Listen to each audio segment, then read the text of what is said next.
રવિવારે રાત્રે શહેરના વરિયાવી બજાર મેઇન રોડ પર ગણપતિ બાપાના મંડપમાં સગીરોએ પથ્થરમારો કરતા મામલો ગરમાયો હતો, જેના કારણે સમગ્ર વિસ્તારમાં માહોલ તંગ થતા પોલીસે લાઠીચાર્જ અને ટીયર ગેસ છોડવાની ફરજ પડી હતી। આ ઘટનાને લઈ કતારગામ દરવાજા પાસે 60થી 60 જેટલા તોફાની તત્વોએ ત્યાં પાર્ક કરેલા 3 ટેમ્પો પૈકી 2 ના કાચ ફોડી નાખ્યા અને એકને આગ ચાંપી દીધી હતી। તે ઉપરાંત એક કારને તોડફોડ અને એકને આગ લગાવી દીધી હતી। ટૂંકમાં 5 વાહનોને લાખોનું નુકસાન કર્યું હતું।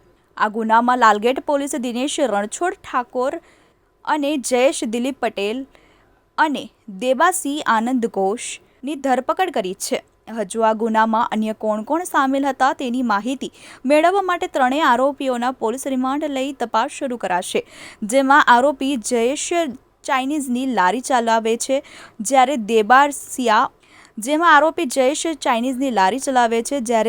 દેબાસિંહ સોની કામ તેમજ દિનેશ છૂટક મજૂરી કરે છે। આપ જાણો છો તેમ લાલગેટ પોલીસ સ્ટેશન વિસ્તારની અંદર 8 અને 9 તારીખની વચ્ચેની જે રાત હતી એમાં થોડોક રાયોટિંગનો ઇસ્યુ થયેલો હતો, જેમાં લાલગેટ પોસ્ટે ખાતે અલગ અલગ 3 ગુનાઓ દાખલ થયેલા હતા।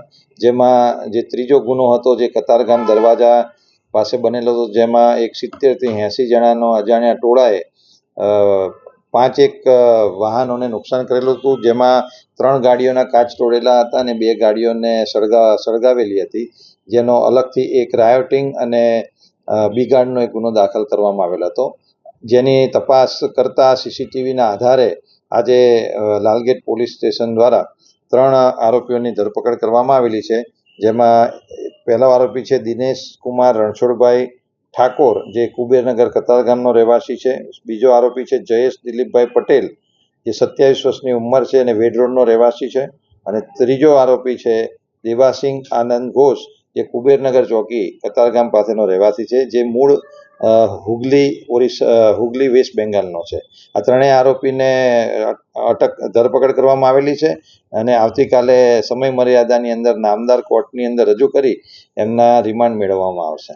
અને આ જે સીસીટીવી ફૂટેજના આધારે આ 3 આરોપીઓની ઓળખ કરી એમની અટક કરવામાં આવેલ છે।